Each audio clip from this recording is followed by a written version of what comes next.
Hello everyone, welcome back. Today we are going to continue our journey into operating system and this time we are diving into other classifications from the operating system, that is time sharing, real time and parallel computing system.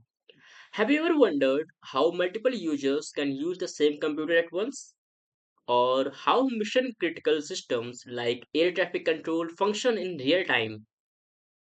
Or let us say even how modern supercomputers handle complex tasks simultaneously at the same time. Well, stick around. Today we are going to break it all in a simple and easy to understand way. So let us get started. Firstly, we will look at time sharing operating system. Imagine you are in a library with only one computer, but five people need to use it. Instead of letting one person use it for hours, the system gives each person a small amount of time, say a few seconds, to perform their task before switching to the next person's. This happens so fast that it feels like everyone is using the system at the same time. Now, let us look at an example. Think of a cloud computing service where multiple users can log into the same server and run programs at the same time. This is an example of a time sharing system. But the most important question is how does it work? So, time sharing uses a technique called CPU scheduling, where each user or process gets a tiny slice of time called a time quantum. When the quantum is over, the US quickly switches to another task, and this happens so fast that the users don't even notice the switch. So, what are the advantages of time sharing operating system and why do we use it?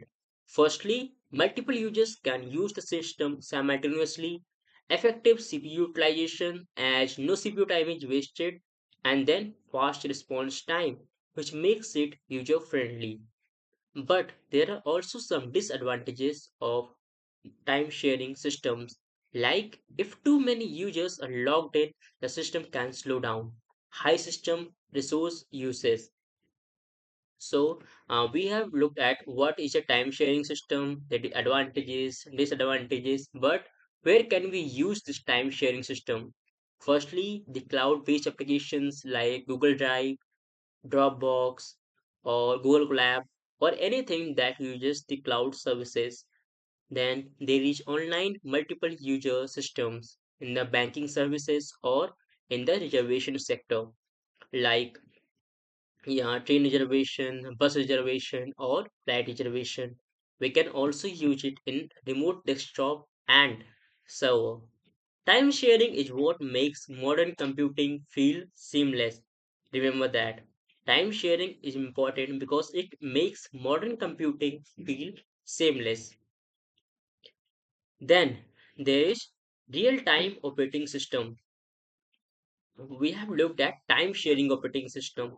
But what is real-time sharing system? Real-time operating system or RTOS. So imagine you are driving a car and you suddenly press the brake. You need an instant response, right? So, a delay of even 1 second could be fatal and dangerous. That's exactly where the real time operating systems comes in. It gives an instant response without any delay. A real time operating system is designed to handle tasks with strict timing requirements.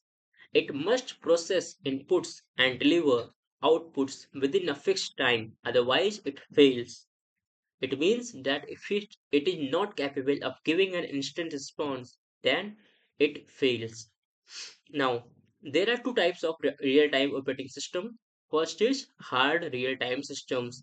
These systems must meet deadlines, no exception. For example, if you have a deadline of 12 p.m., then it means 12 p.m. is last. The deadline cannot be extended. For example, the airbag that is in your car, if the system is even a fraction of a second late, it can be life-threatening. There we uses hard real-time systems because there cannot be any extension in that deadline. Then there are soft real-time systems. These systems should meet deadlines but occasional delays are acceptable. For example, if you have to meet the deadline at 12 p.m., it can be extended in some exceptions. For example, online video streaming. If even if there is a small delay in buffering it, it's annoying but not critical. It means your life is not settling, even when there is a delay in the buffering. So, what can be advantage of RTA? Firstly, what we have looked at examples, it is fast and predictable response. It is also highly reliable in the driving case. We have driving example. We have seen that. Then there is optimized performance for all the real-time tasks. Now, let us look what are the disadvantages. Firstly, it is very expensive to develop because an instant model deployment needs money and that is very expensive. Then there is limited multitasking. There cannot be any multitasking performed on that model. So, can we use exactly in the RTOS systems? Firstly, we have looked at examples. There is automobile systems, that is airbags or the cruise control in your car. It also uses RTOS. Then in the healthcare sector, we can use in medical devices like pacemakers and MRI machines. Then in the defense and military, we can use missile guidelines and radar systems, or even in the industrial automation, we can use in robotic arms and in factories. So next time you see a self-driving car or a medical monitor, remember it's running on a real-time operating system. Now, moving further, let's look at what is parallel operating system, the powerhouse behind supercomputer and high performance computing. Yes, it is parallel operating system which powers this supercomputer of today. Imagine you are solving a huge puzzle. Instead of doing it alone, you call your friends to help. Each friend work on a different section and you complete the puzzle much faster. That's exactly how parallel computing works. It means that a number of users are working on the same task, but it is divided, so it will be completed much faster. In a parallel operating system, tasks are broken down into smaller subtasks and multiple processes execute them simultaneously. This significant speed of computing, especially for complex problems when the problem is very large and needs a number of people to solve.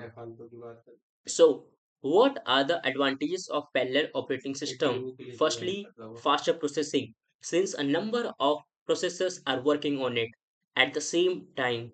Then, efficient resource utilization. Every resource can be utilized to its core for the faster performance.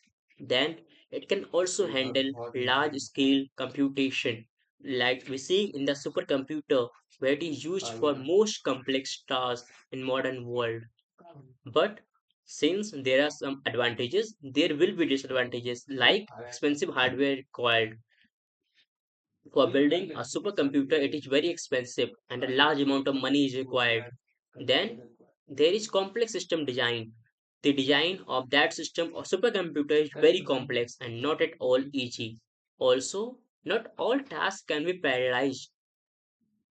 You cannot expect to broken down every task and do it parallelly. There are some tasks which requires a single person to do. Then now let us look what is parallel, where is parallel operating system used. Firstly, in a scientific simulation, whether it is in the weather forecasting or doing space research.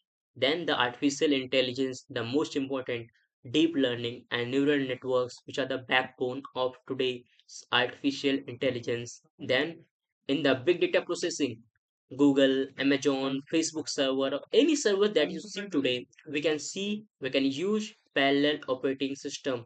Then, as we saw in the example, the most important supercomputers. It can be used for advanced research purposes. So, parallel computing is what powers modern artificial intelligence, machine learning, deep learning, and massive data analysis. So, is the conclusion? Okay, so let us summarize what we learned today in today's lecture. Firstly, time sharing operating system. It allows multiple users to share CPU time efficiently, like cloud computing. Then RTOS, real-time operating system, in which we require an immediate response to our question. It is essential for medical, automotive, and defense system. Then we have parallel operating system. It means multiple processors can work parallelly and can handle tasks faster.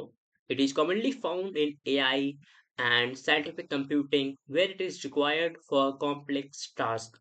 Each of these operating system types play a critical role in our modern digital world. If you found this video helpful, don't forget to hit like, subscribe, and drop a comment below. If you have any questions related to these topics, comment below and will be answered in the next lecture. Thank you.